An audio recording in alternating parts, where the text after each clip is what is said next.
खत्म, bye bye, tata, goodbye, गया।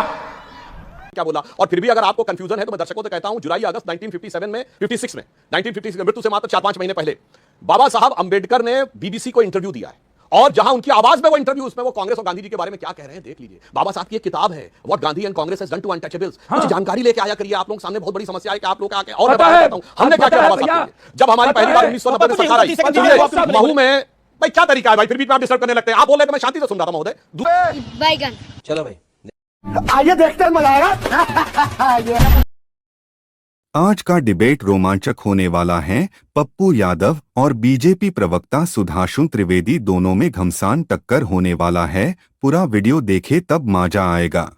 उन्होंने कौन सा पीएचडी की, वो उस समय भारत के सबसे पढ़े लिखे नेता थे। बात तो सही है।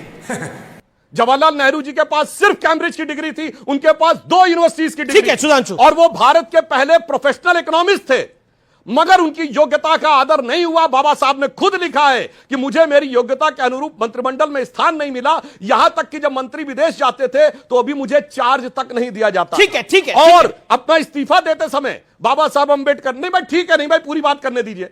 ये क्या मतलब होता, कोई आगे डिस्टर्ब करता रहेगा और आप 2 सेंटेंस के बाद कहेंगे ठीक है ठीक है। मैं कंट्रोल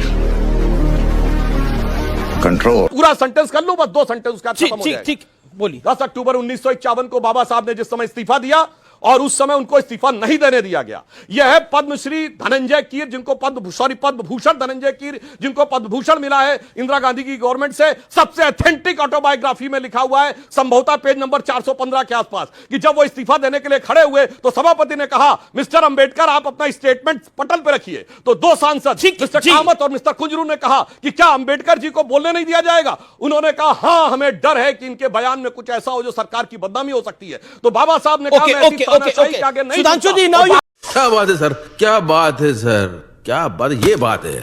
अरे सर क्या बात है। Got your time. Sudhanshu ji, आपको अपना समय मिला। मेरा निवेदन हवा में बात नहीं करनी चाहिए। ठीक है, ओके। पप्पू यादव कुछ कहना चाहते हैं। पप्पू यादव, अब अपनी बात को रखिए। आज जिन अंबेडकर को आप बार बार भगवान भगवान कह रहे हैं, कांग्रेस भी कह रही है वो भगवान का रूप थे, वो भी भगवान एकदम भगवान थे अंबेडकर जी। एक बार बताइए, इस भगवान को हराने के लिए पंडित नेहरू खुद प्रचार में उतर गए।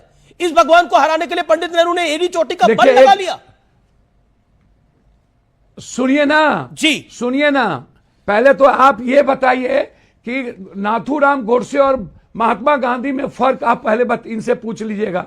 मैं रुको जरा, सब्र करो। कुछ नहीं कहूंगा कि नाथूराम गोडसे को पूजा करने वाले महात्मा गांधी के रेस्पेक्ट और बाबा साहब अंबेडकर की बात और मनुस्मृति की पूरी जिंदगी को मानने वाले वो अंबेडकरवादी बात छोड़िए, उस पर मैं नहीं जाऊंगा। मैं मंडल कमीशन से आता हूं। मंडल कमीशन में इन लोगों ने पूरे देश में किस तरह से मनुस्मृति को सामने में ला करके देश को बांटने और आग लगाने का काम किया था। दूसरा, जब आप अभी आइए आरक्षण के मुद्दों पर, जब नीतीश कुमार की सरकार ने और महागठबंधन की सरकार ने 67% आरक्षण की वकालत करके उन्होंने लागू करने का उन्होंने विधानसभा में पास किया, तो ये लोग पटना हाईकोर्ट गए, सुप्रीम कोर्ट जब गए तो वहां भी इन लोगों ने विरोध किया।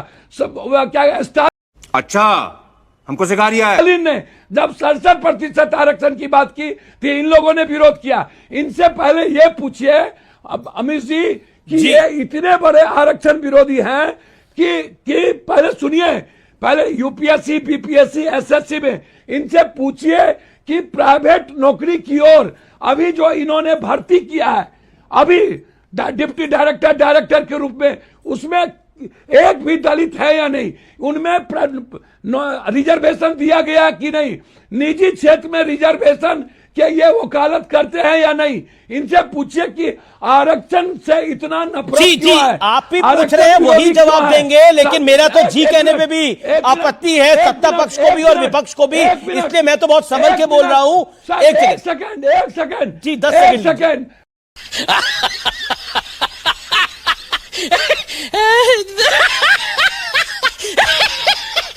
एक सेकंड, सरना कोड, एक सेकंड, सरना कोड और आदिवासी जो 10 करोड़ है, उस सरना कोड के ये खिलाफ क्यों है? दूसरी तरफ आदिवासी के जो निजी जीवन है, उनकी जो संपत्ति है, पूरे उद्योगपति को ये क्यों देते हैं? अंतिम चीज मैं इनसे पूछना सर, चाहता सर, हूं, सर। ये बात ले जा रहा है इकोनॉमिक्स की। ये इनसे पूछिए कि नरेंद्र भाई मोदी कितने पढ़े लिखे हैं। इनसे पूछिए कि इनसे ज्यादा पढ़े लिखे लोग कोई थे कि लेकिन नहीं? मेरे प्रश्न इन्होंने का जवाब नहीं प्रधानमंत्री आया। को मैं बनाया। यही सवाल पूछता हूं। कैसे कैसे लोग रहते हैं यार यहाँ पर। आज जिन अंबेडकर जी को भगवान भगवान भगवान कांग्रेस पार्टी कह रही है, तो पंडित नेहरू उस भगवान के खिलाफ क्यों थे?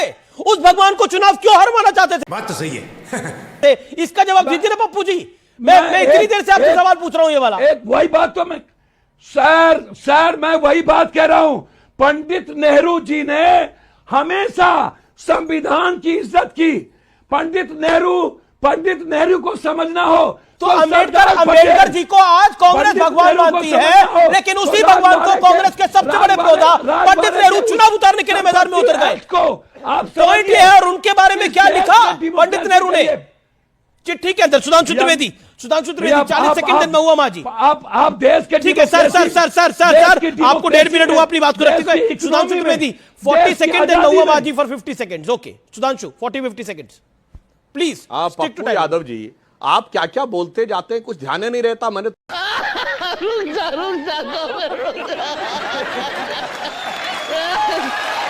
तो चिट्ठी कोट कर दी। अंबेडकर जी ने नेहरू के बारे में क्या बोला, नेहरू ने अंबेडकर के बारे में क्या बोला। और फिर भी अगर आपको कंफ्यूजन है तो मैं दर्शकों से कहता हूं, जुलाई अगस्त 1956 में 1956 मृत्यु से मात्र 4-5 महीने पहले बाबा साहब अंबेडकर ने बीबीसी को इंटरव्यू दिया है।